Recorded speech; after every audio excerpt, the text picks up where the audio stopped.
Good morning, everybody. Keith Engel for TGI Sports Talk. It's Sunday. What is it? 22nd of November. Thanksgiving on the way. I want to thank all of you who tune in on Sunday mornings and watch us live. Those of you that watch us later, I want to thank the groups that allow me to share the content to.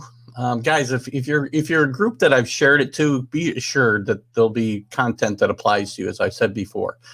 Today there'll be college football and professional football content. We'll start with the college, get to the pros. If you're an admin that doesn't accept it, I mean, I understand. I certainly understand your thought process, but I guarantee you this isn't just self-promotion. I'm trying to add content to all the groups that I post to, and hopefully it's good content. And if you've got feedback, I hope you would give it to me, and we'll talk more about that. And I'd love to have some of you on, maybe some of the group administrators of some of the groups that I share to, maybe on the Sunday show.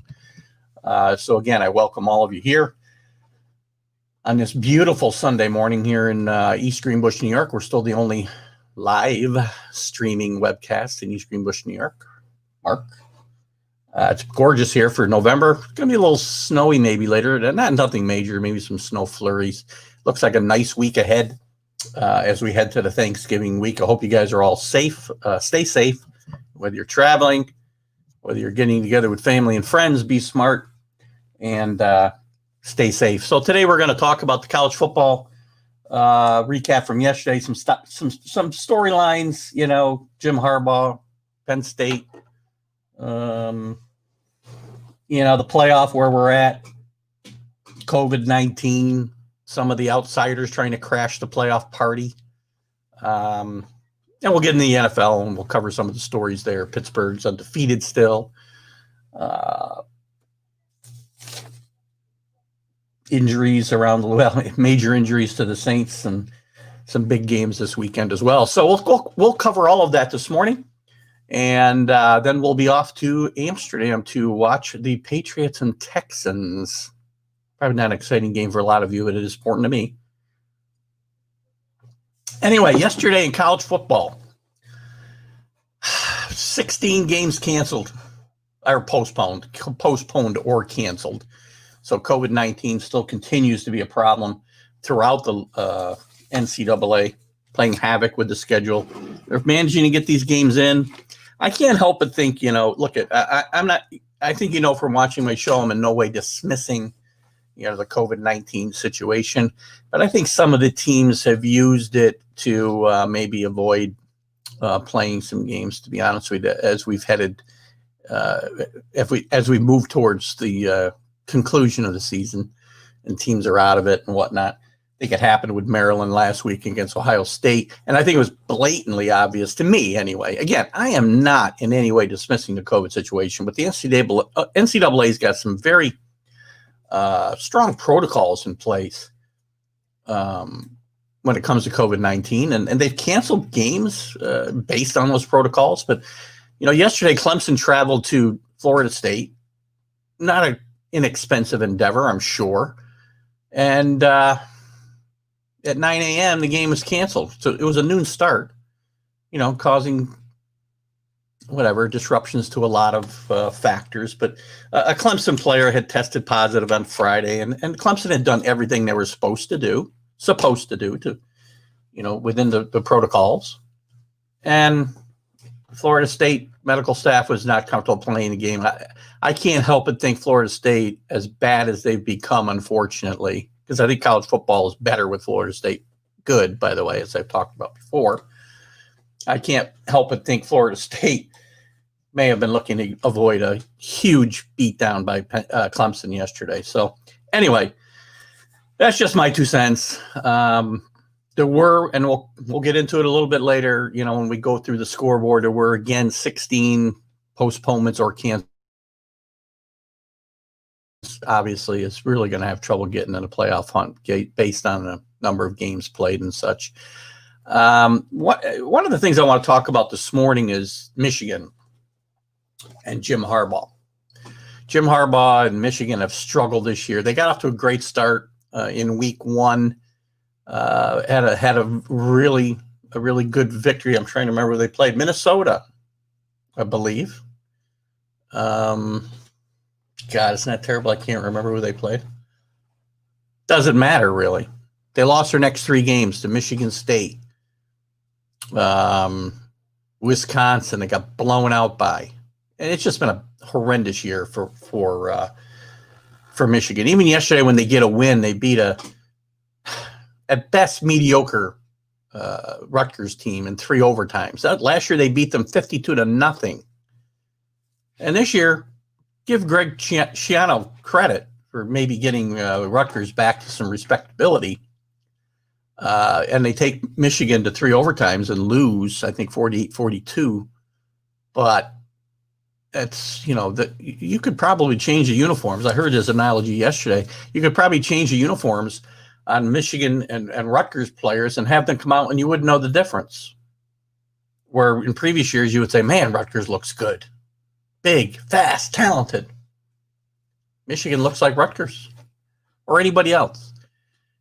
And maybe it's COVID-19 related. The Big Ten had decided not to play, then they decided to play. Good morning, David Guyette. Good to see you this morning. Good to see all of you this morning. But again, everybody's playing under the same conditions. Big Ten had decided to cancel early and they decided to play. And, Jim Harbaugh is probably on his way out of Michigan. In my opinion, there's a lot of different rumors out there. I don't think Jim Harbaugh is going to get fired because I think the university president likes Jim Harbaugh and what Jim Harbaugh has restored academically, speaking to the program. It had kind of fallen on harder times, and Michigan does pride itself as a good provider of higher education in this country.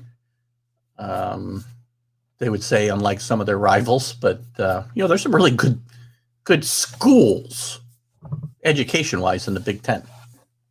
One of them, probably the best one, is actually in contention for the title in the Big Ten, and maybe even a playoff berth. Who knows? We'll talk a little bit about that in a minute. But let's stick with Harbaugh for a second. I don't think Jim Harbaugh will get fired, but I do think after this year and really not getting Michigan, other than academically wise, and they've had some good years and they've represented themselves well, but they have not gotten to where probably Michigan fans would like them to be in contention for a national championship year in and year out, or any year really. They've really not been in play since Harbaugh returned. He's got nothing to be ashamed of there. It's surprising that he hasn't been able to develop a quarterback, to be honest with you. I mean, this is a guy who developed Andrew Luck, helped to develop Andrew Luck. His talent had something to do with it, I would say.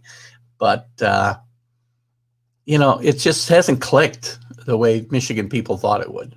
It's better than Rich Rodriguez, better than Brady Hoke, but it's not what they expected. And I think Harbaugh will potentially move on. Again, he's not going to get fired.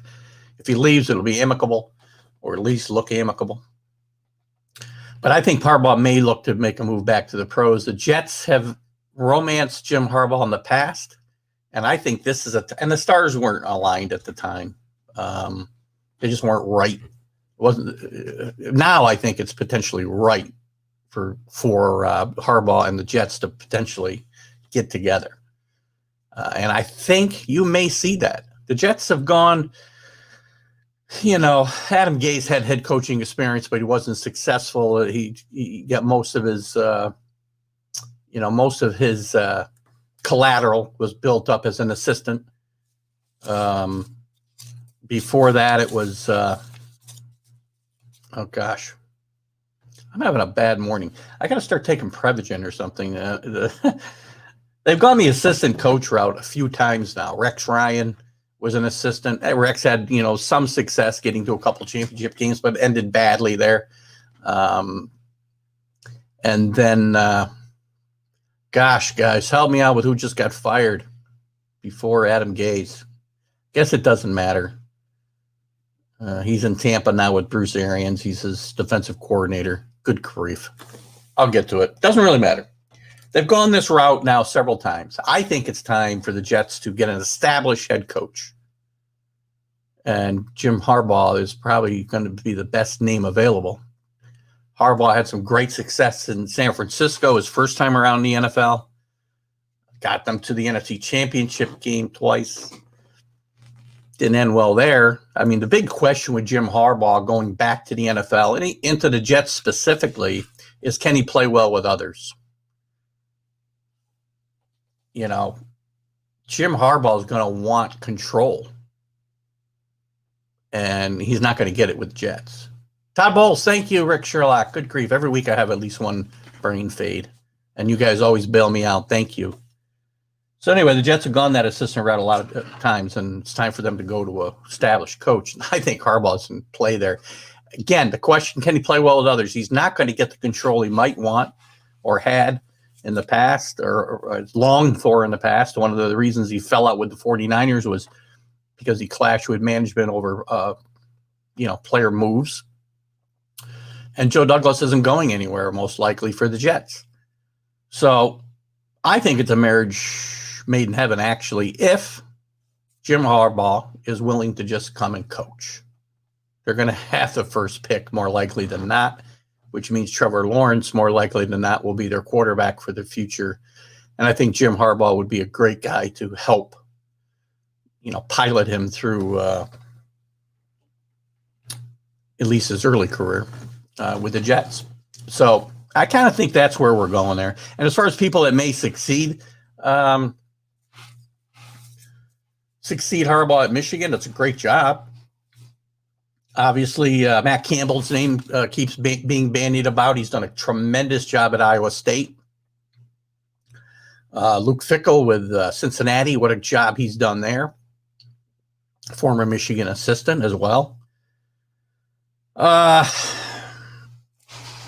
The assistant, Joe Brady, the offensive coordinator at Carolina now will probably be bandied about. There's rumors about Bob Stoops maybe coming out of retirement and grabbing that. Bob Stoops is still a relatively young man. Walked away from Oklahoma after a very good run with Oklahoma. And I'm shocked that Bob Stoops has not made a run at coming back. Actually, he may have coached in one of these pseudo professional leagues that popped up here last year. I think he did coach a team. Again, those leagues folded pretty quickly. So I think Bob Stoops belongs back in the college game, not professional football, probably the college game. It'd be great to see Bob Stoops maybe take over Michigan. Probably a long shot. But anyway, that's where I see that story going. Moving on to Penn State. Penn State, their worst start ever, 0-5. Things are a disaster there right now. They can't get out of their own way. They lose yesterday to who did they lose to yesterday? Good grief. We'll get to it in a second, guys. Something to remember about Penn State is, they went through a rough patch with the whole Jim Sandusky and Joe Paterno's ugly exit from Penn State. Bill O'Brien came in and righted the ship. They had scholarships stripped. They were fortunate probably not to get the death penalty for everything that went on there. It was a tragic situation. But I have to tell you that James Franklin, he's had some really good years, but it's going to be hard for the Penn State boosters and fans to get over an 0-5 start, and certainly they're going to finish under 500. No bowl game.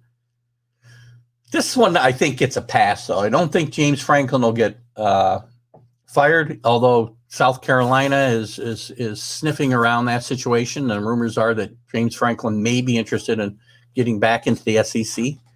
Did a great job at Vanderbilt in a very tough situation to be competitive at Vanderbilt in the SEC, but he had some decent teams there before he went to Penn State. I think James Franklin will get a COVID pass here, but they need to turn it around quickly. Again, this is not what we expect out of Penn State. You got to be competitive, at the very least, right? So that's where we are there. We talked about COVID. How about Northwestern beating Wisconsin yesterday? With Northwestern, two teams in the Big Ten really impressed me yesterday. Northwestern at home, getting 7.5. I did bet them yesterday, by the way. 2 out of 3 yesterday. At home, they're big dog, 7 over a touchdown dog to Wisconsin, who really hasn't proven anything to me, and they lost yesterday to Northwestern. Northwestern, as I said, known for their academics. The Big Ten is underrated when it comes to academics. They got some very good academic schools within the Big Ten. Northwestern now could get them. They're going to be in contention for the Big East title. The Big Ten title. They're going to have to beat Ohio State at some point. But they're going to be in the running to win that championship. And if they do that, they could move up and get into the playoff hunt. I mean, they're one of the teams that I've got kind of lingering on the outside of that. This week, by the way, your head hurts this morning, Bill. You didn't start drinking early today? I think Northwestern's on the peripheral of this whole playoff conversation, the national playoff conversation. So we'll see. The first rankings for that will come out this week. So it's going to be very interesting to see where we go. And we'll talk about that in a second, too. The other Big Ten team that really impressed me, even though they lost, was Indiana. Indiana was 9th in the country, not getting a lot of respect at 4-0 because of the teams that they beat, a bad Michigan team, struggled a bit with Rutgers, but beat them, a bad Penn State team. But I'll tell you what, they showed me something yesterday. They got down in that game. They might have been, I think they were down 28 points at one point. And they ended up with the ball with a chance to tie the game at the end. That team plays hard. And their head coach should be proud of that team. And he's done a great job, Wes has done there. And I'll tell you what, they're not going to win the Big Ten this year, but you better watch. Well, I guess they could end up in a Big Ten championship game still, depending on other results, but they really accounted themselves well yesterday, I think, and they have nothing to be ashamed of. I think the naysayers who said it was all schedule related, if they watched that game yesterday, they watched a team with no quit in them, and they played a great game, and they got nothing to be to hang their heads about this morning. So great job there. Cincinnati's another team. They're from the group of 5, obviously. They're not a power conference team. They're lingering in number 7, trying to get themselves in the playoff conversation.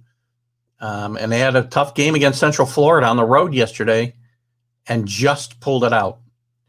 I'm going to talk. I'll probably go back to that. The end of that game was a little frustrating if you are a bettor. And I'll talk about that probably in a little bit more in the NFL segment because I got another situation that does apply to that. And they don't play these games for the bettors, by the way. I understand as somebody who might put a few dollars on a game here and there. They don't play these games for us. They play these games to win games, right? So we'll talk about that in a little bit. But they get a great game. They fell they're not way behind, but they were behind much of the entire first half. And they just had another gear at halftime in the third quarter, and they came back. Took a pretty good lead on Central Florida, and Central Florida, as they can, score quickly a couple times to get back in the game. They only lost by 3, and again, I think it's a good victory. I think that league, that AAC, doesn't get enough credit. Really good teams in that league. Central Florida, as I said, Cincinnati, obviously, Houston. I talk about these teams week in and week out. Memphis, it's a really good league. And I think it's just a matter of time before they break the barrier and get a team into that playoff. Circumstances have to work out correctly, for a Power 5 not to get all 4 slots, as long as there's only going to be 4 slots. But, if they ever go to 8, it's a no-brainer. Then these teams will start getting a bit. But as long as it's 4, it's going to take perfect circumstances, and this could be the year that it happens. With some of the things that have gone on with the Pac-12 only playing X amount of games. As good as Oregon is, and they struggled yesterday to win, actually. We'll talk about that game later too. The Pac-12 is not going to get anybody in. The Big 12 is not going to get anybody in. So it's going to be very interesting where this fourth team comes from. I guess we'll talk about that now. Again, the first rankings are coming out this week, I think Tuesday, the playoff rankings. And, Ohio State, Alabama, Notre Dame are probably guaranteed to be in those top four. And then after that, it's kind of a toss-up. Clemson's probably going to be that fourth team right now. Not positive, but there's other guys who can lay claim. Texas A&M, Florida, Cincinnati that we just talked about. And then as we go forward, there's still other teams that are going to be in play. BYU hasn't played a really great schedule, but they're killing everybody they play. Played another big game yesterday, or had another big win yesterday. Oregon, probably not because of the circumstances we just talked about. And then you got Northwestern on the outside, Miami on the outside. It's going to take really a lot of things to happen, a lot of dominoes to fall for these teams to move up and get in contention. But it could happen. We've seen it in previous years. But I'm really confident if Cincinnati keeps winning, Notre Dame, Clemson, somebody's going to lose the second game. Notre Dame, we're not going to have 4 unbeatens. It's just not going to happen. You've really got 3 that are going to be in the rankings right now. Cincinnati's, it's possible you'll have 4. It's possible Alabama, Notre Dame is going to have to beat Clemson a second time. Ohio State's probably not going to lose a game. And Cincinnati and BYU. You can have an undefeated team not get in the playoff. We saw what happened with Central Florida a few years ago when they were undefeated. They actually crowned themselves, I think, national champions that year because they had the best record. But again, it's more of a reason I think they need to go to 8 teams. It's kind of it's fun. It's a fun argument, a fun debate to have. But I just think they need to probably go to 8 teams so you avoid some of this conflict, I guess. It does make for great conversations on shows like this, and obviously the big national shows. So we'll see what happens. What else haven't I talked about here today? The Heisman race, nothing's really changed, I don't think. We still got Kyle Trask probably leading the way. Trevor Lawrence, even though he's missed a couple games, will be in play. Zach Wilson from BYU has had a great year. Josh Fields struggled a bit yesterday for the first time, but still, still had a nice day, even though he struggled, for relatively speaking, he struggled. And who knows? Somebody else could sneak in the conversation here as we go forward. Couple other stories to chat about. LSU comes back and wins yesterday, but I found it very amazing yesterday that the ESPN Game Day show, which is a great show, by the way. If you haven't checked it out, check it out. It's a staple for me on Saturday mornings before college football. Somehow they don't touch on what's going on at LSU, not on the football field, but off it. There's a scandal that's brewing around the football program and Ed Orgeron about some sexual misconduct, sexual assault charges that maybe were swept under the rug and not reported the way they should have been. LSU has hired a law firm actually to look into their Title IX policies, specifically the reporting of these types of incidents. And there could be a lot more brewing here. You saw what happened at Baylor a few years ago. Really good Baylor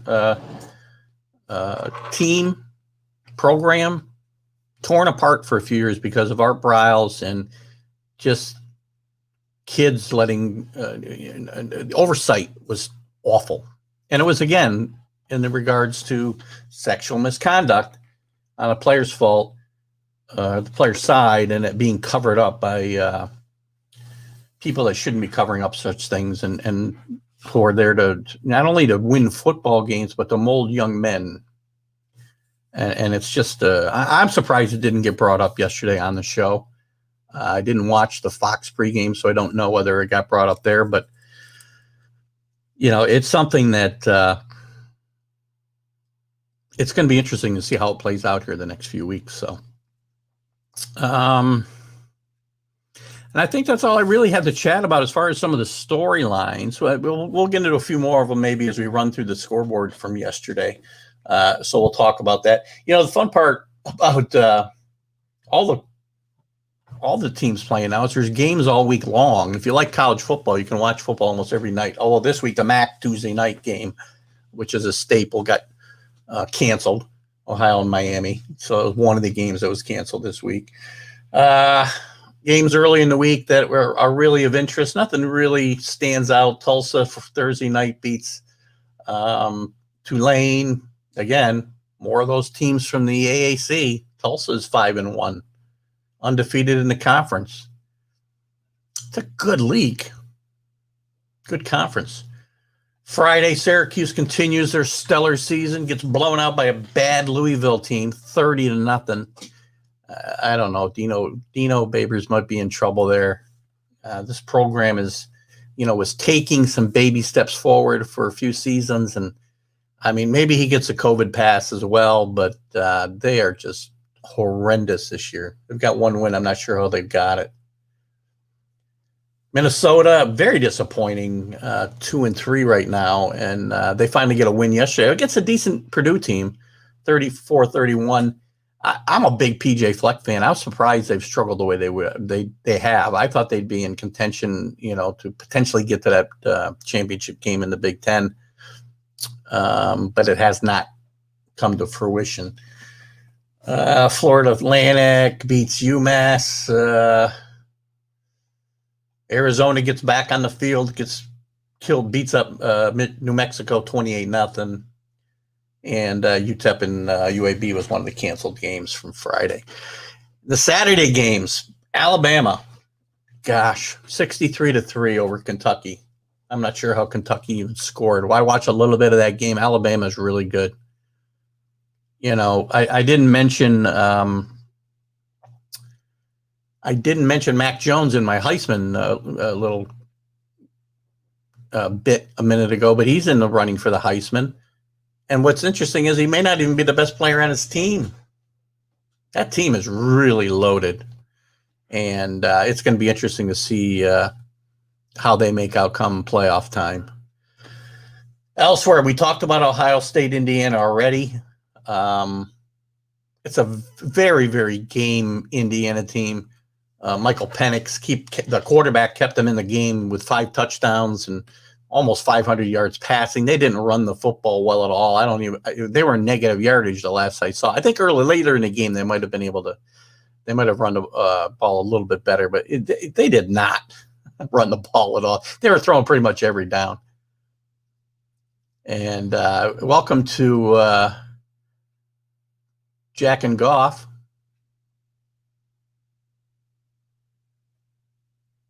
Not sure who he's asking. How you doing?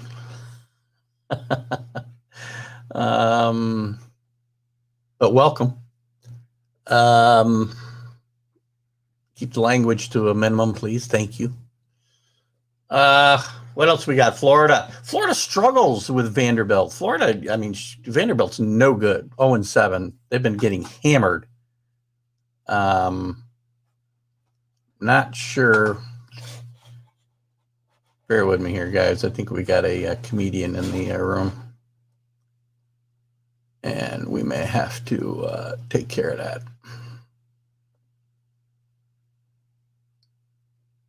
And I think we've done that. Oh, I get his name now. That's interesting. Thanks for coming in. Very sophomoric, by the way, if anybody knows. Keith tried to catch Keith there. Nice. Almost did. Let's get rid of the rest of his comments, shall we? So that we don't have to share those with other people later on. Anybody know that comedian? I hope not. Don't know who Jerry is he's asking for. Oh, we already ignored him. I blocked him, Bill. This isn't the, it's probably somebody from the Howard Stern show. If it's somebody from Howard Stern, then I've made it. I've arrived. Where was I? Florida struggling. 21-point victory shouldn't be bad, but Vanderbilt's bad. And this won't help Florida's playoff chances, when it comes down to it's trying to separate some of these teams that are going to be in a log jam probably for some of these spots, these last couple spots anyway, or at least the last spot for the playoffs. Cincinnati, as I said, gets by UCF 36-33. Really good game to watch if you were watching college football yesterday. But BYU wins 66-14 against North Alabama. I mean, North Alabama, BYU's had trouble scheduling games, and it's a shame because BYU is really good. And again, they're playing a independent schedule this year, so it's hard. It's going to be hard for them to really, really pass the eye test, I guess. Northwestern, who's only 19th in the country, does beat Wisconsin 17-7 at home. They're undefeated in the Big Ten. They're one of the teams that can jump up really quickly in this playoff rankings once they start to come out. So Oregon struggles against a really mediocre UCLA team, as I mentioned earlier, 38-35. It's going to be hard. For any chance for Oregon or any Pac-12 team to really get in the conversation for the playoff, they were going to have to run the table and really win big convincingly every week. Same for USC. They've struggled. Yesterday they played pretty well, but they've struggled their first couple of games. Georgia rights the ship. They've switched quarterbacks again back to JT Daniels, who had a really good game yesterday, 400 yards and 4 touchdowns, but they beat hapless Mississippi State, and Keith was wrong there. Week 1, he got fooled by Mississippi State's huge victory over LSU. Thought Mike Leach might really take the SEC by storm, and they have fallen apart since then. Oklahoma rolls over Oklahoma State. I think Oklahoma State's defense, overrated defense, was exposed yesterday. Their offense is not that good. Usually that's what carries Mike Gundy's teams is their offense.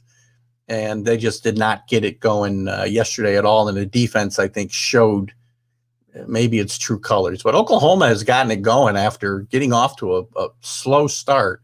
And Spencer Rattler, their quarterback, had a great day yesterday as well. I don't think he had some preseason Heisman hype. I don't think he can get back in the conversation because he started off slowly. Yeah, he actually got pulled from a game earlier this year, but he had a nice day of 300 yards and 4 touchdowns. He's a freshman, and he's going to be a richer freshman, and he's going to be really good in the years to come. Again, QB1.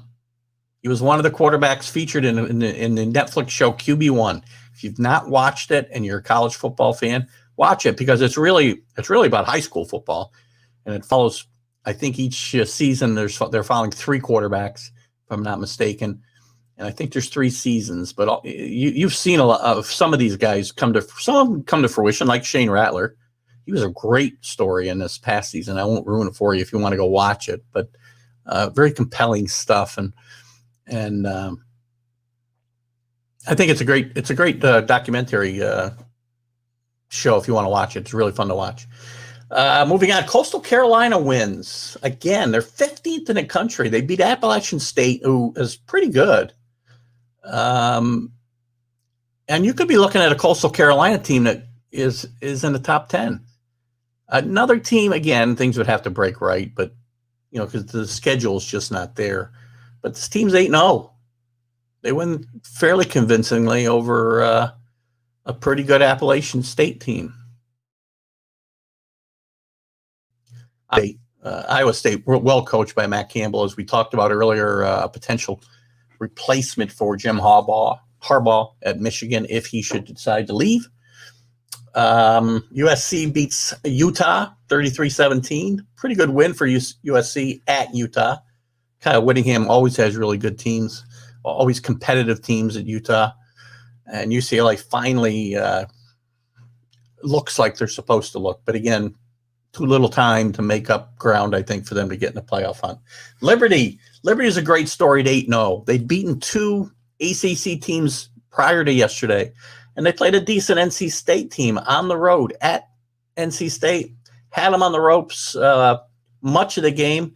NC State came back, took a 15-14 lead, and Liberty had a potential game-winning field goal blocked with just seconds left in the game. Liberty's a great story this year. Hugh Freeze, who had some conduct issues when he was at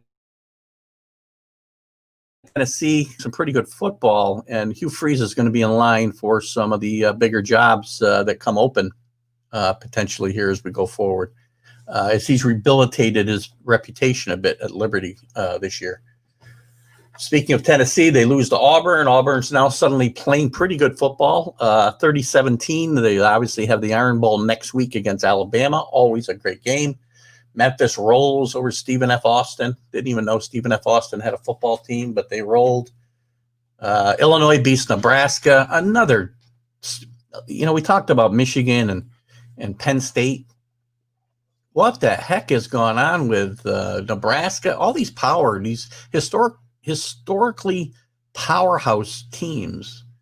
And they have down years here and there, but Nebraska's been nowhere for a bunch of years. Yeah, BYU scores 66 points, 7 points every 6 minutes. It's a lot of points. Great job with the mathematics, Billy, by the way. Thank you for that. I could not have done that on the fly. Thank you. Did you do it in your head or did you get a calculator? I know you're a numbers guy, so I think your mind might work well enough you can do the math. Anyway, you'll give me an answer. Texas State beats Arkansas State.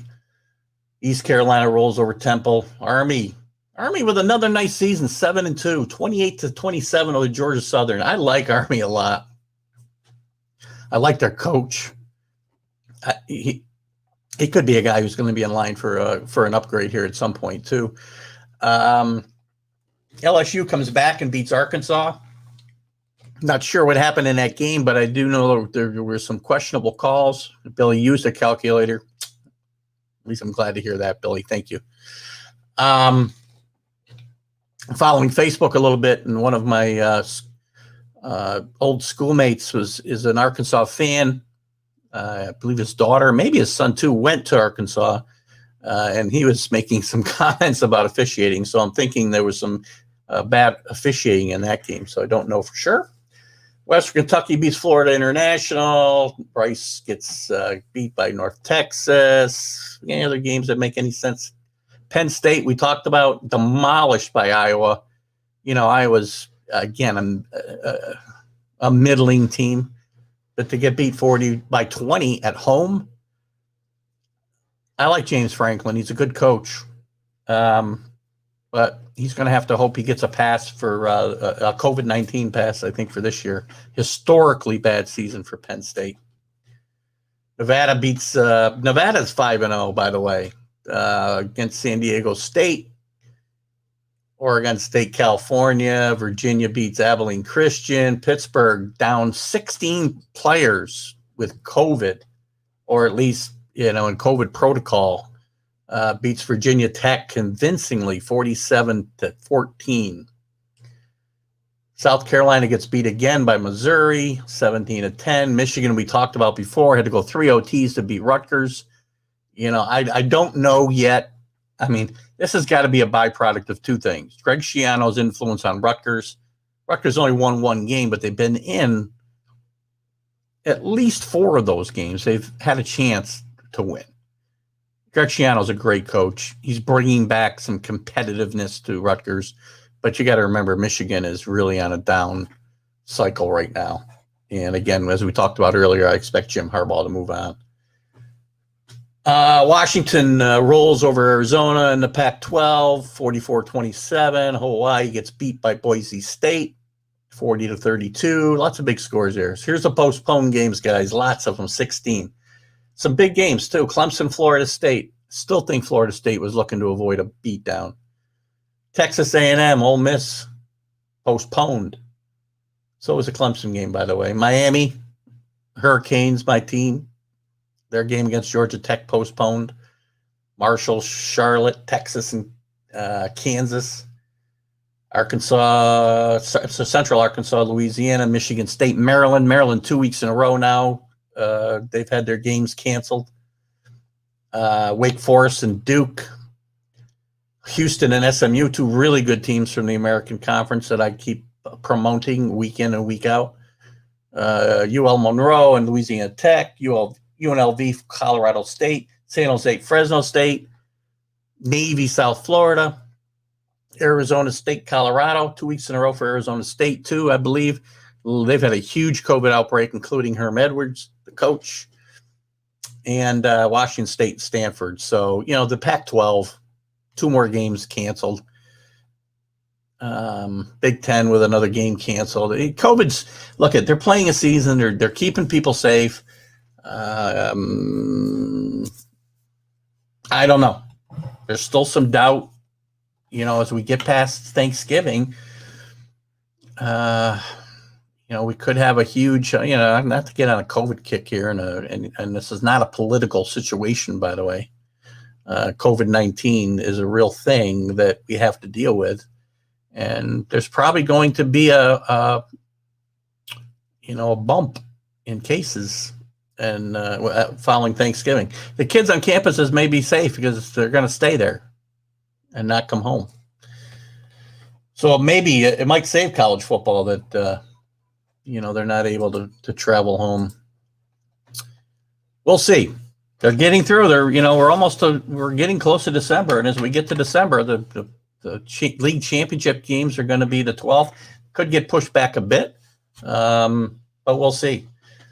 So that's a look at this week's schedule. Next week, there's some big games coming up. You got the Iron Bowl, Alabama and Auburn. You got LSU and Texas A&M. You got Notre Dame, North Carolina. North Carolina is like Jekyll and Hyde. They've played great at times this year. They got as high as number 5 in the country. They're no longer ranked. But Mac Brown has done a great job there. That's really all I had to cover with college today. So good luck. 2 out of 3 yesterday. We're going to touch on this real quick because I think it's going to be one of the first things I talk about as we talk about the NFL. I had, who the heck did I bet yesterday? I bet Cincinnati. They didn't cover, which is going to be the topic that we talk about. I had Northwestern. I had Indiana, plus 20.5. Looked like they were going to get blown out, down 28 at one point in the third quarter, and they came back. As we move into the NFL, last week you had some interesting game. The Bucs bounced back with a big win over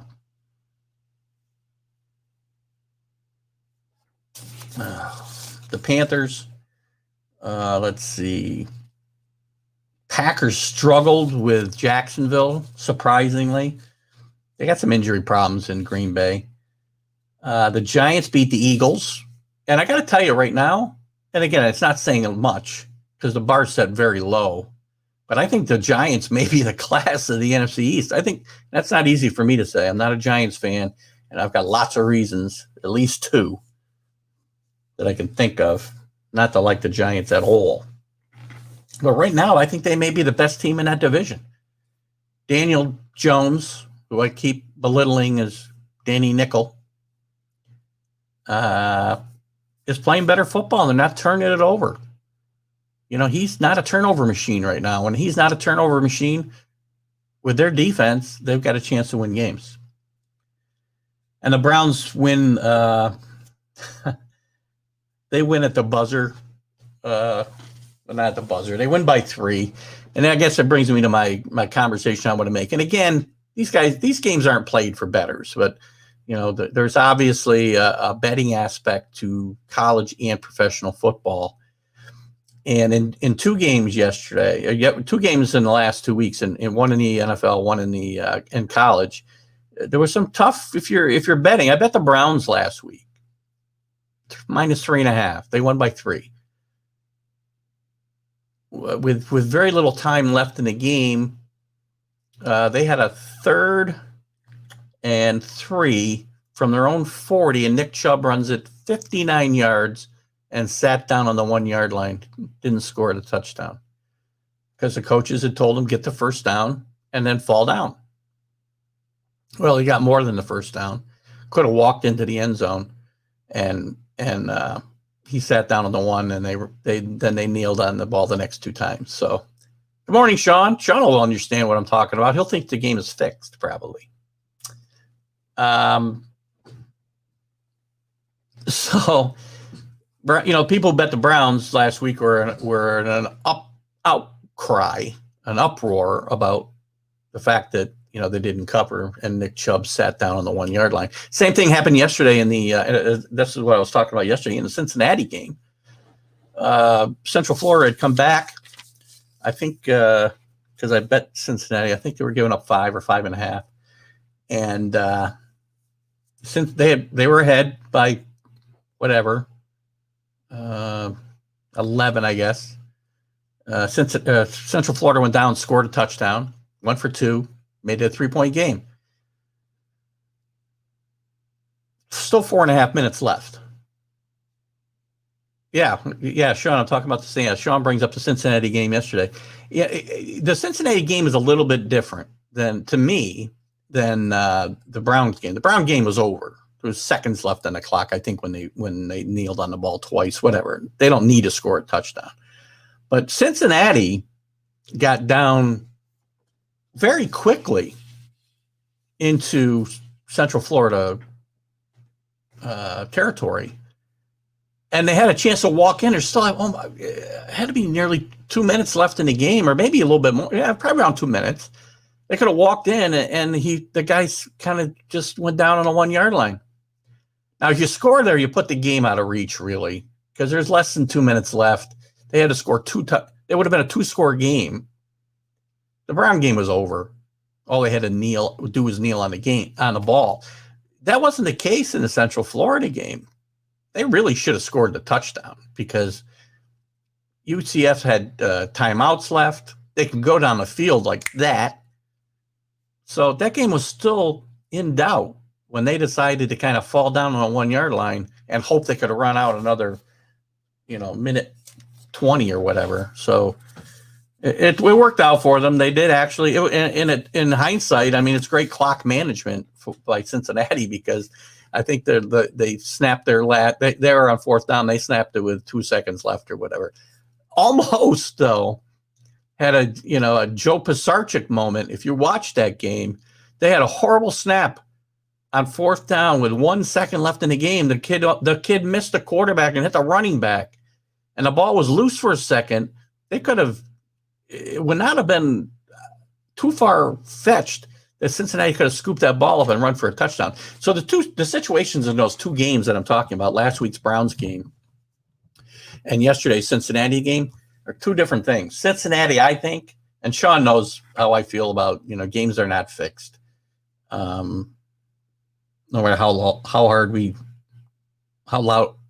we yell. But they really needed to score that touchdown. The game situation warranted that they run the ball in the end zone yesterday, Cincinnati. Last week, the game situation did not warrant the Browns to run into the end zone. So they don't play the games for the bettors. They play the games to win. So I get it. Been in this situation lots of times. I know Sean has. It is what it is. So moving on from that, what else we got to talk about today before we go to picks? We got Pittsburgh, undefeated still. How about Pittsburgh? 9, 10-0. What are they? Hold on. Got to get to my standings page. I forget now if they're 9-0 or 10. 9-0. So they got 7 games left. They got some tough games. Are they going to go undefeated? I don't think so. They got games at home against Baltimore, on the road against Buffalo and Cleveland, and at home against the Colts. Those are all 4 games that are very losable for Pittsburgh. That said, they're playing great football. Scored 100 points more than they've given up. Really playing great football. They're going to give the Chiefs a run for the money because the Chiefs' biggest foe right now is probably going to be boredom. But Pittsburgh's playing great football. And Mike Tomlin, in my mind, some people like him, some people don't. I think he's one of the most underrated coaches in the NFL. This is an organization, by the way, that since 1970 or 69, we're talking 50 years, or maybe 51, has had 3 coaches. 50 years. How many Jets coaches there have been in the last 50 years? How many Vikings coaches? I got some Jet fans. I got some Vikings fans here. Even got some Dolphins fan here if I count Sean. I don't know what to count him as today. Probably a Dolphins fan. They're playing very well. How many coaches have these teams had? And some of the worst teams, even worse than them. 3 coaches in 50 years. Mike Tomlin's underrated. He's got that team in contention year in and year out. Assuming his quarterback doesn't get knocked out like he did last year. Last year when Big Ben got knocked out. Love him or not, hate him or whatever, he's a great coach. You got to give people their due. Sean's laughing, so he must be a Dolphin fan today. So I got to tell you something. If Bill Belichick retired and Mike Tomlin wanted a challenge, I'd welcome him to come to New England in a second. Not happening, either thing, but that's fine. Drew Brees. Oh, my gosh. Drew Brees came out of the game last week. Nobody really knew what was going on. Turned out after the game that they said he had fractured 5 ribs and punctured his lung. He wanted to get back in the game. Tremendous competitor, but you got to be smart, right? 4 more? We got to do some research, Rick. You may be right. I know Bud Grant was there forever, but I thought after that there was a few guys. Jerry Burns. Yeah, I'd have to do some research. I'm not going to doubt you, though. You're the Viking fan. So, in any event, 5's more than 3.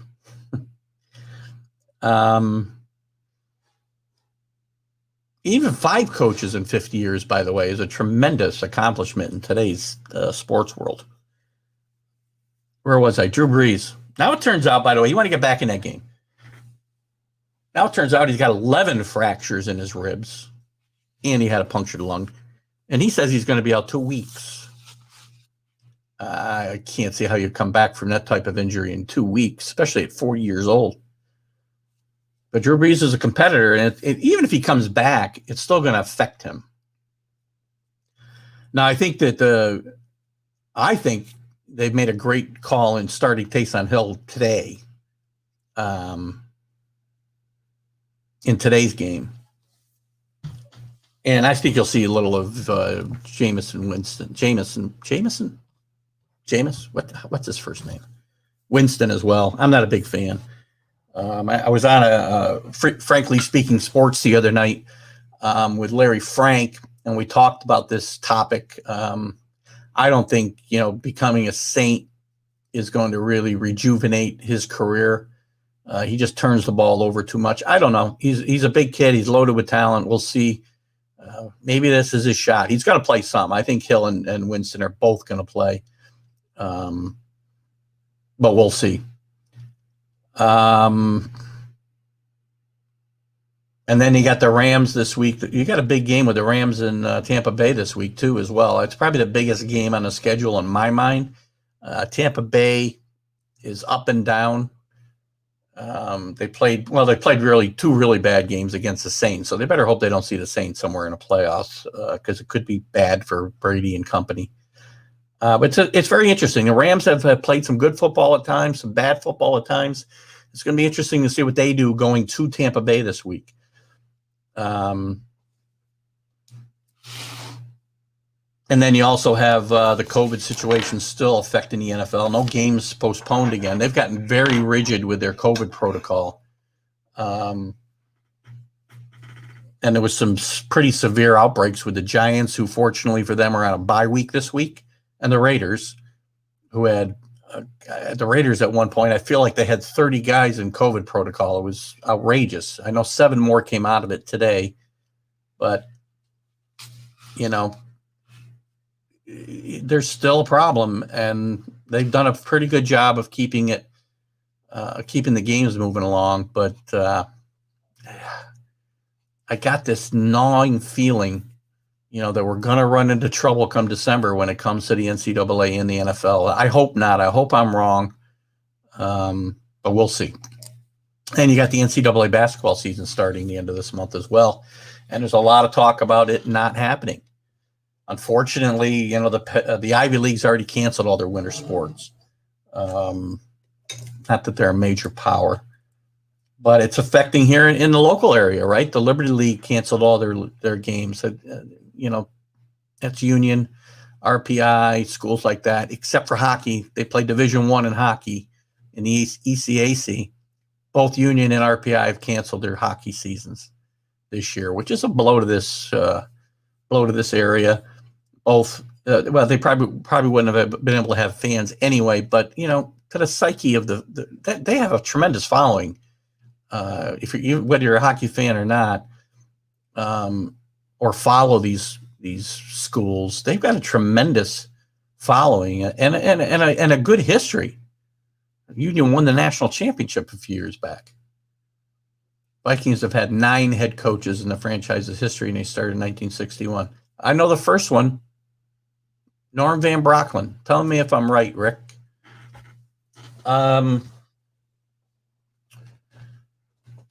Yeah, I actually thought Bud Grant followed Norm Van Brocklin, though. So that would be 2 before when we got to Grant. So Belichick was named coach twice and never coached a game. Named coach twice and never coached a game. He was named a coach of the Jets and never coached a game, but I'm not sure who else he may have. Oh, I know. You're right. He was named a Jets coach twice. I forgot the whole Bill Parcells mess, right, Bill, when Parcells first went there. Good point. Good catch. Great little trivia question. Got to remember that one, Bill. Same team. You left that out of your comment. I did figure it out, though. Anyway, we'll see if we're going to make it through the seasons. I hope we do. Sports is important. I've talked about it, on my shows with my guests on Fridays. I've talked about it here. You got it. Everybody wants everybody to be safe. I said it when the baseball season started and NBA and the NHL started back up. Sports is important to the fabric of this country. Not everybody's a sports fan, but a lot of people are, whether they're hardcore like myself and you guys that come and hang out with me on Sunday mornings, or they're just casual fans. It's important. It's an important distraction from everyday life. Your job sucks. You hate your boss. COVID-19, presidential elections, the divide in this country on a lot of topics. Again, this isn't a political show. We're not going down that road. But sports is an important distraction. Some people say, I'm glad sports is gone when all these seasons shut down. Who cares? They make too much money. Well, you know what? Again, it's an important distraction. And whether they make too much money or not is, to me, besides the point. There's a lot of money being thrown around, but these teams are making a lot of money. And I'm in the camp, and maybe it's because, I'm a big fan of capitalism. If somebody's willing to pay you X amount of dollars, well, then you're worth that much money. Plain and simple. I don't get mad at, I don't know, whoever we want to talk about. Who's the highest paid player in the NFL today? I don't get mad at Dak Prescott for wanting his money. I don't get mad at anybody. If somebody's willing to pay you, DJ LeMahieu is going to get a bunch of money. It may not be, maybe from the Yankees, it may not be from the Yankees, but he's going to get paid a bunch of money, and a bunch of people are going to say, he's not worth it. Anybody is worth whatever somebody's willing to pay them. In my job, there may be people who work for me that think I'm not worth the money I make. They don't know. Nobody knows that except my wife, my boss, and me. But I'm worth it because they pay me that. They agreed to pay me that for the production that I give the company. It's the same way in sports. It's no different. It's just multiplied by hundreds. I'm okay with that. Now, does we end up paying for it? Yeah, but we have a choice. You can bring those salaries down. Just stop watching the games. Stop going to the games. It's not going to happen. I love it when people tell me, oh, I'm done. I'm done with the NFL. They're going to kneel during the national anthem. They make too much money. Blah, blah, blah, this, that, or the other thing. I'm never watching another game. I love it when I hear that. And then, I'll be watching games, scrolling through Facebook, and all these people who said I'm never watching another game seem to know what's going on in all the games. And if I call them out on it, they say, oh, just flipping through the channels. You're just flipping through the channels every time something important happens at a game? Sorry. A little worked up, Bill. Gotta have my coffee. All right, got nothing else to chat about when it comes to the NFL or college football. I'm going to delay a second while you guys tell me if there's any topic you want to talk about before I move on to the picks. Rick, Sean, Billy, whoever else might be here. And then if not, we'll go to the picks. We'll recap last week real quick. Let me get to my Facebook page. I didn't write down the records. Well, I looked that up. If you guys got anything you want to bring up, Billy. I am Gerg today, aren't I? Part of my persona, Bill. I'm the angry sportscaster. Just kidding. How do you guys like my little promos for Sunday shows from whatever place I happen to go out to on a Saturday? I wish Kenny was here today. Kenny Gifford. He thinks I'm out in the bar like 7 days a week. I spent an hour and a half or 2 hours on a Saturday afternoon at someplace having a nice adult beverage, maybe two, and a little bite to eat.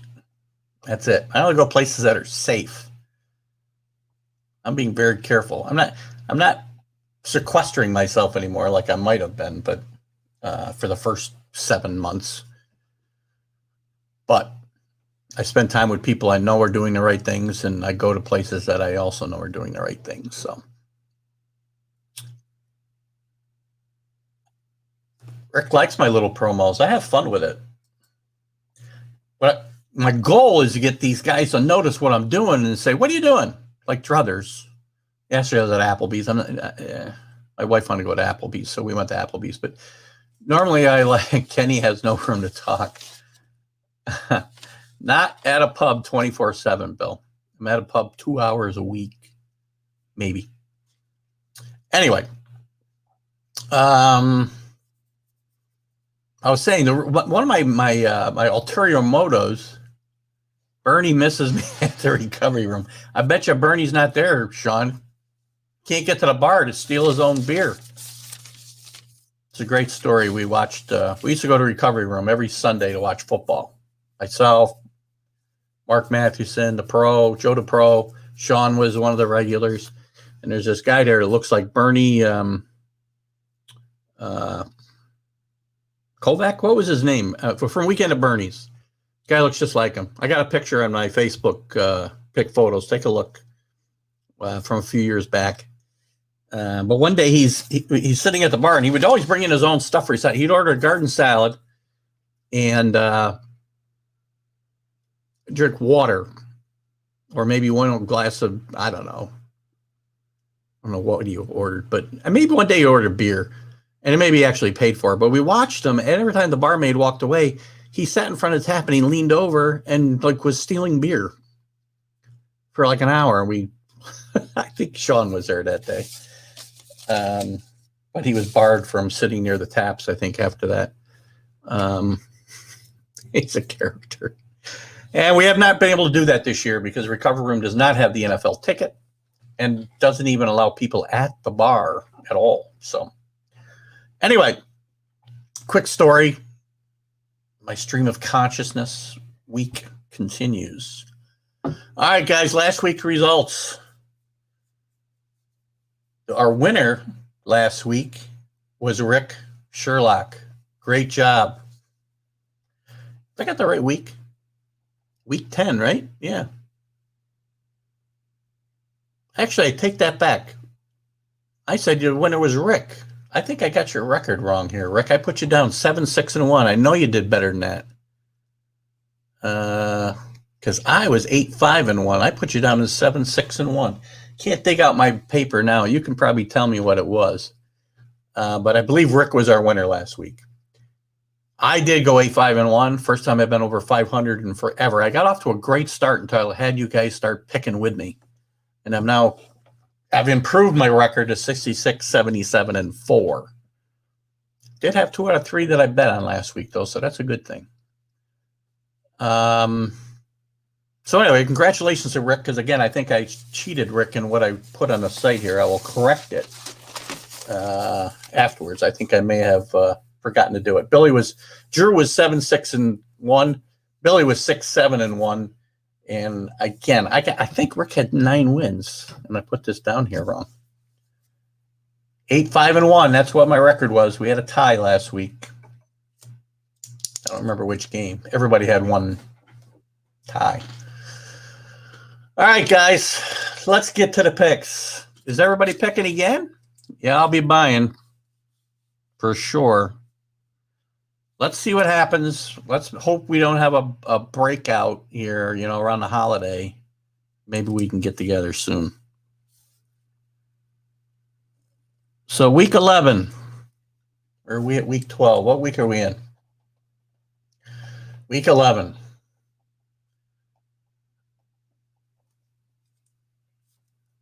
Yeah, Rick did have 9 wins. That's what I thought. I'm not sure why I put 7-6-1 down. I apologize, Rick. You were the big winner. Everybody's going to drink that day. Rick, Keith, Billy, Sean, you going to pick with us, buddy?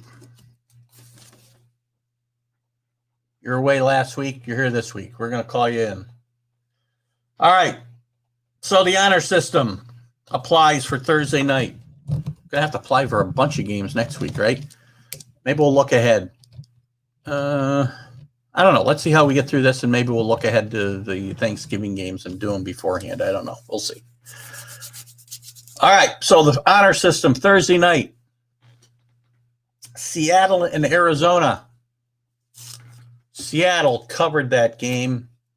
I did have Seattle, and you guys know I don't cheat, as I've probably the second Thursday night winner I've had all week. So you guys can tell me who you had. I know Billy had the Seahawks because that's one of his second homes. Rick and Sean, you can tell me who you had, and we will continue our honor system.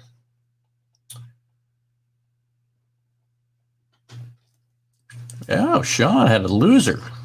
Arizona. Not a bad pick, though. Rick had Seattle. All right, guys, we're moving on to this week. I did not do them in chronological order, so I apologize.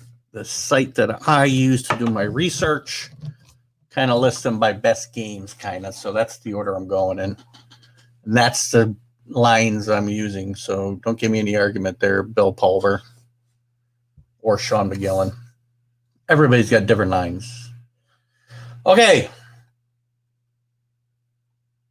Sunday's best games. Packers at the Colts. The Colts are -2. I got to tell you, the Packers have struggled. The Packers struggled with the Jaguars last week. Devontae Adams is still banged up. Aaron Rodgers is playing some tremendous football. 26 touchdowns and 3 interceptions. If they give time, the Colts defense has played well. Aaron Rodgers, Phillip Rivers, who from watching this show, I do not have any great love for. I shouldn't say I don't like him. His game, I felt it deteriorated badly, but he's played pretty good football the last month. So the Colts -2. Tough pick. I'm going to take Green Bay, though. On the road. +2. Did I say that right? Let me double check the line. Sorry. Colts are -2. So Sean's on the Colts. Packers return to form, according to Bill. Good. I already wrote down Green Bay for you. And Rick is on the Packers as well. Sean flies alone in this game. It'll be a great game. Probably will not be home in time to watch it. I think that game we get at 4:25. I'm heading to Amsterdam. Oh, sorry. Just somehow scrolled past everything. I'll be in Amsterdam for the Patriot game. So we'll try to get home for the second quarter of that game. Titans at the Ravens, 1 o'clock today. The Ravens are -6.5. I've not been a huge believer in Ryan Tannehill, as we know from this show, but I've also had my doubts about Lamar Jackson. Patriots actually did a great job on Lamar Jackson last week, and he has trouble with good defenses. But Ryan Tannehill, I mean, the Tennessee just relies on the run. You know, Henry is just an animal back there. But Baltimore's got a pretty good run defense, even though last week the Patriots ran against them pretty much at will.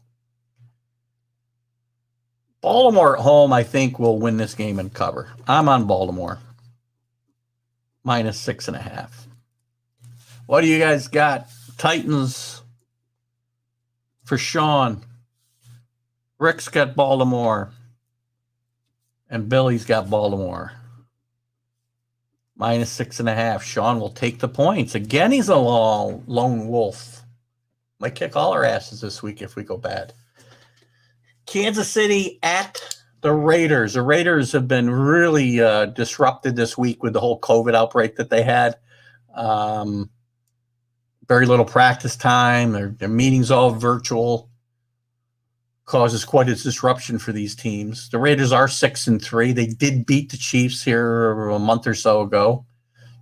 And I think the Chiefs are going to – I think between the Raiders' circumstances and the Raiders the Chiefs wanting some revenge, I think the Chiefs will win this game easily myself. Again, as I mentioned earlier, so that's -7, by the way, at the Raiders. I think Kansas City's biggest foe they're going to have the rest of the season is going to be boredom. Sean's got the Raiders in the points. Kansas City for Rick. And Billy's got no pick yet. Chiefs -7 over the Raiders, Bill. Tell me what you got as I get ready to move on. Rick, can you nudge Billy? Oh, there he goes. Raiders. Billy's got the Raiders. You know, has it been me? Has it been me before I move on to the next game? Has it been me, or has there been just an inordinate amount of road favorites and big road favorites this year?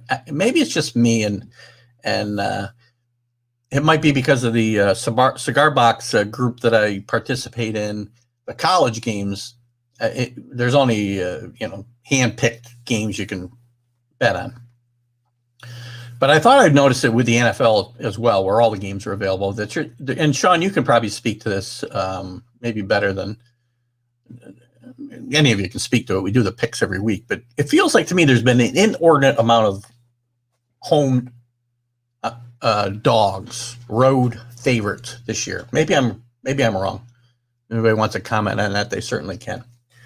Our next game, we have the Steelers, the undefeated Steelers at the Jacksonville Jaguars, who are horrendous, but they've given a few teams fits this year. You know, Pittsburgh's on a run. I saw a stat this morning, only 26 teams have ever started the season 10-0. That's kind of amazing. And 5 of those finished with just one loss. But this is not going to be where the by the way, the Patriots were the worst, finished with the worst record for a team that ever started 10-0. They went 12-4 in 2015. Just a little trivia. I'm going to take the Steelers, lay to 10 points. I don't know who I'm betting today, guys. I got 3 games to pick today. That's what I got left to pick for the cigar box. I don't know who I'm betting yet. We got here Jaguars for Sean. Sean is all over the points this week. Maybe he's got a strategy. Billy's got Pittsburgh. I think I saw Rick has got Pittsburgh. So again, 3 of us on one team. We move on. Miami at Denver. Miami's -3, another road favorite. It's very odd. You know, in the early in the year, the Broncos were one of my teams to surprise this year. And they really got off to a bad start. They're only 3-6, so they're still not playing that great. But as well as the Dolphins are playing, and I'll tell you what, they got a great coach. Brian Flores is a great coach. He's done a great job turning that thing around. They're not just winning one way, they're winning all phases of the game. It's just hard for me to put faith in Tua going on the road. If there were fans, it'd really be a big chore to go to Denver and win for a young quarterback. But you still got to deal with the mile high, which is a real problem, by the way. It's a real thing that teams have to deal with. It's not easy. Billy can speak to that. You do a lot of traveling in Colorado.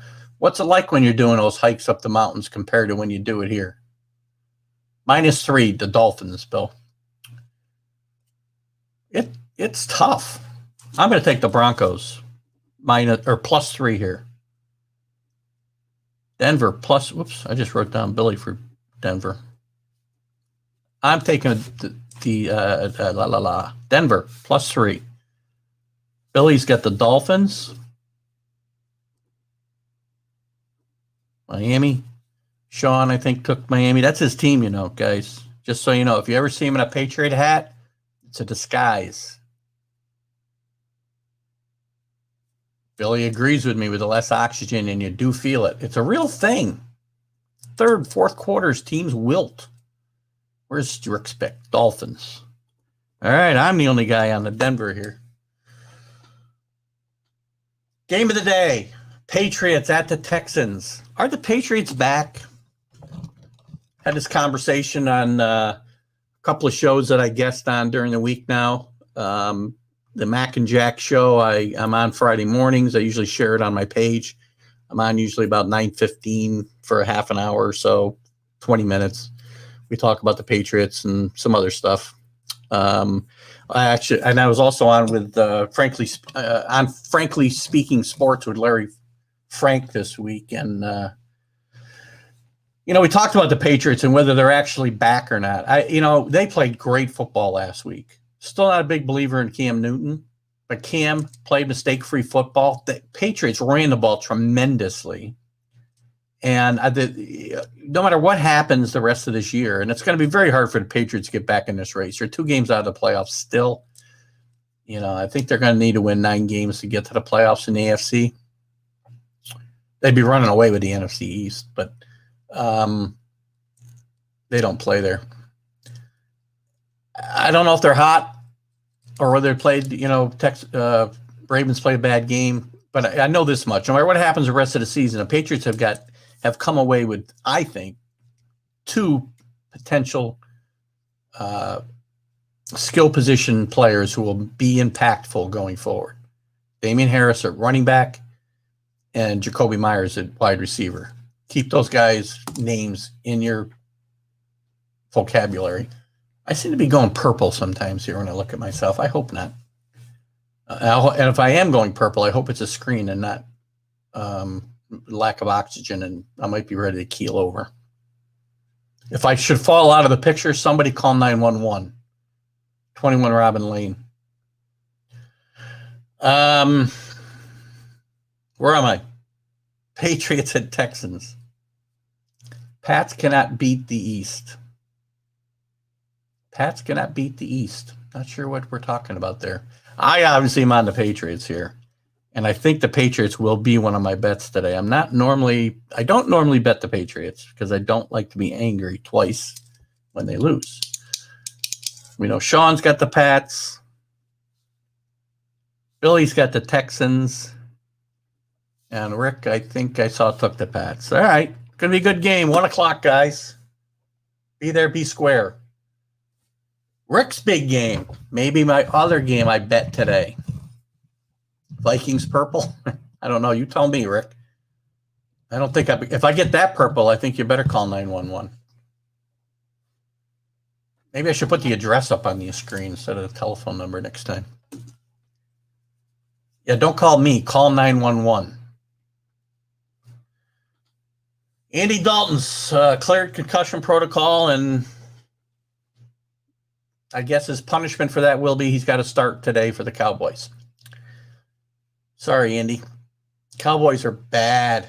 I think Ezekiel Elliott's status is up in the air for the game. The game's at the Vikings. It's -7, by the way, Bill, if I didn't say that.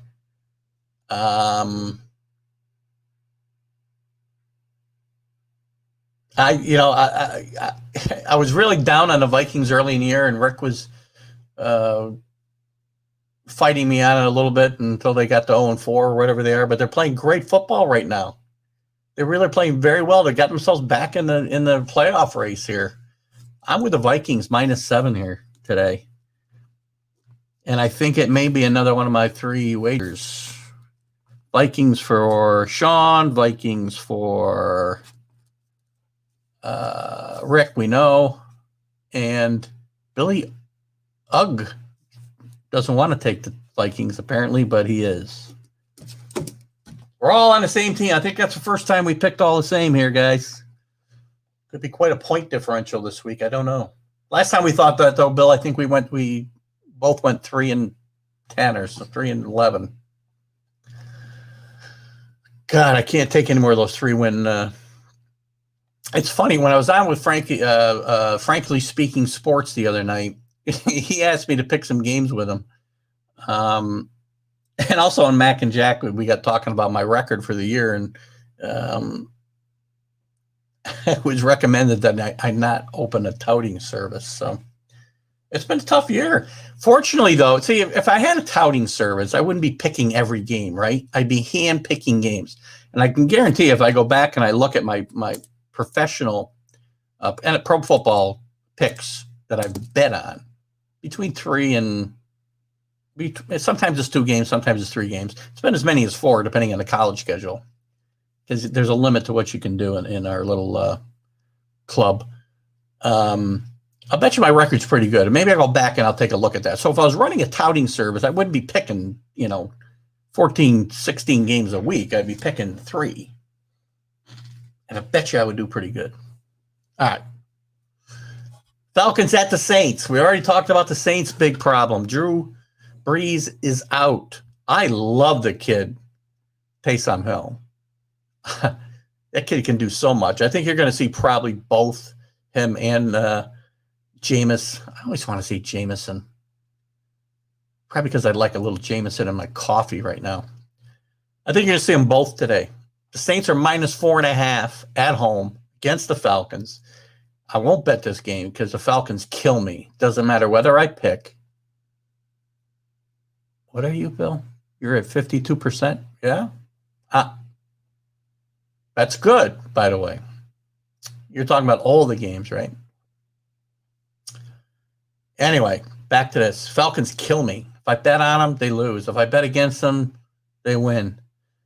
I can't do anything right with this team, but I'm taking the Saints today. I think the Saints will rally around Taysom Hill. And the Saints are in a dogfight with the Bucs. So, I mean, they got a game in hand with them because they swept the season series, but I think these wins are all going to matter because Tampa Bay may not lose again. Who knows? Sean's on the Falcons. God bless you, Sean. It is hard to pick every game. Billy's got the Falcons.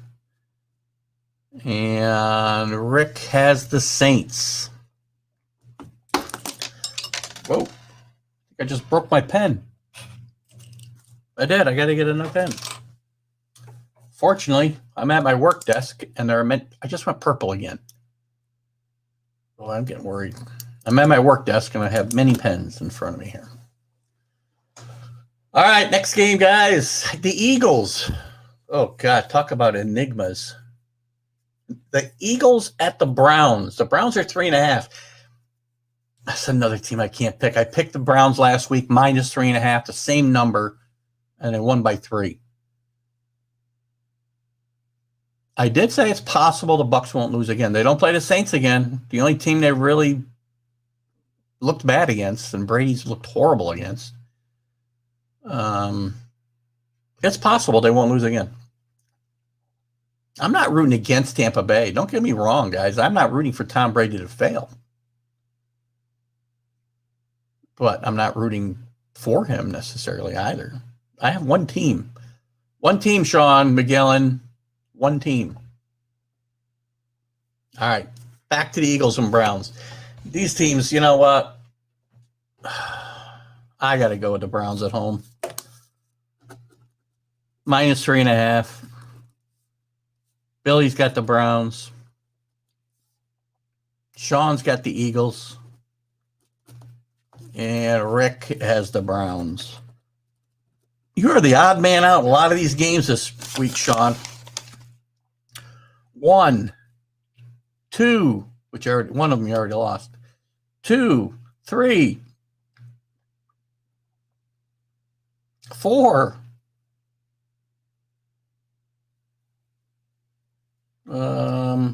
5. 5 games. You're on your own. Moving on, the Lions and the Panthers. I keep talking up the Panthers, and I keep saying that Matt Patricia's in trouble with the Lions, and then they win every time I say he's in trouble. Matthew Stafford is supposed to start, despite having injured his thumb. And Teddy Bridgewater hurt his knee last week, too. So there's some doubt about the quarterback situation on both these teams. By the way, the Panthers are 1.5 point favorites at home.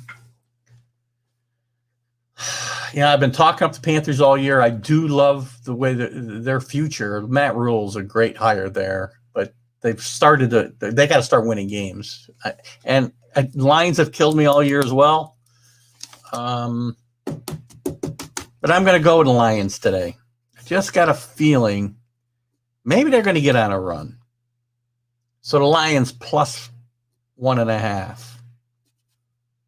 What else we got? I think I saw Billy's got the Brown. Wait a minute. That's the last pick. Sean's got the Lions. Billy's got the Lions. Rick's chance to go all by himself, and he does. The Panthers. You know, I'll tell you what. I'm changing my pick, guys. Rick just got me going with the Panthers. Sorry. Last minute change. Panthers over the Lions. Minus 1.5. Okay, we're getting down to the nitty-gritty. A couple games left. Cincinnati Bengals at the team formerly known as the Redskins. The footballers, the former Redskins, are 1.5 point favorites at home. Joe Burrow's played much better football than any of the quarterbacks. Alex Smith, the current one for the footballers. Both teams have only 2 wins. I like Joe Burrow a lot. I wish Mixon was healthy. I'd be all over Cincinnati in this game. But I got to believe. I think Cincinnati's going to win this game. I'm on Cincinnati plus 1.5 in this game. I will not be changing my mind. Rick Sherlock has got the Bengals, or the Bungles, as he says. Sean's got the Bengals. We're all on the same team. So that's probably good news for the team formerly known as the Redskins, eh? Time we got 10:30. We're doing good. Jets at the Chargers. Will the Jets ruin their season by winning a game? Chargers are 8.5 point favorites at home. Chargers have lost games like every way conceivable this year. They haven't played horrible football. There's some positive signs with the quarterback, and Herbert is really played well as a rookie. But there's some injury concerns with the Chargers. Joey Bosa may not play, but I mean, I don't think Darnold's back for the Jets. I think Flacco's still playing. He said yesterday he wants to fall till the wheels fall off. I don't know if he meant himself or the Jets. The wheels seem to have already fallen off the Jets, so I'm not sure. He's got to be talking about himself. 8.5 is hard for the Chargers to lay against anybody, but it's hard for me to take the woeful Jets. I'm going to say the Chargers find a way to finally get it done, and convincingly. Chargers minus 8.5. Billy's got to take the Jets because I embarrassed him into taking his team every week. Rick's refusing to pick this game? Nope. Oh, what was the note for? Will the Jets ruin their season by winning a game? No, I don't think they will either. I think the Jets are going winless. I'll predict that as well right now. Let's see. Chargers for Sean. Chargers for Rick. I do think the Jets will go winless. And one last game. The Monday night matchup was another great matchup. You know, Monday nights is Sunday night had been the night for marquee matchups, but this year's had some decent Monday night matchups. This week it's the Rams at Tampa Bay. Tampa Bay's -3. You know, the Bucks have played fairly well, except for against the Saints. Some of those games they played really well. They still haven't meshed entirely, Brady and the rest of that ensemble. They haven't run the ball consistently. And the Rams, I think, have had a better year than people thought they'd have.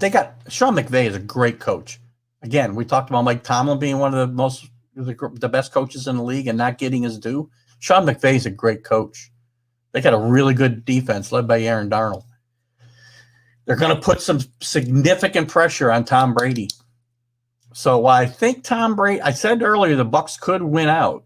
This is a place, I don't think they're going to cover the 3 here. They could win the game. I don't think they cover the 3. I'm taking the Rams. +3. Just because Tom's going to be harassed all day long. Rick's on Tampa. Bet you anything Sean's on Tampa. Are you a Tampa fan now, too? Did you add Tampa to your repertoire, Sean, or did you stick with just the Dolphins and / Patriots? Billy's pick. Where's Billy's pick? Rams. All right. We got 2 Rams and two Bucks. And that's it, guys. Somebody give me message me. Don't know. Should we pick the Thanksgiving game, guys? Give me a thumbs up or thumbs down. Should we just play the honor system on Thursday? Because I really don't have any spreads in front of me. I suppose I can find them, but nah, we're going to wait. Guys, I'm putting you all on the honor system for Thursday's games, okay? And I will tell you what the spread was when we get together on Sunday. That's it. That's the world of sports today, guys. College football wrap up. The NFL, we did the picks. Nah, we're gonna do them. We're gonna do them next week, Bill. Well, we'll eliminate those games. We'll decide. You guys can send me a message what you think.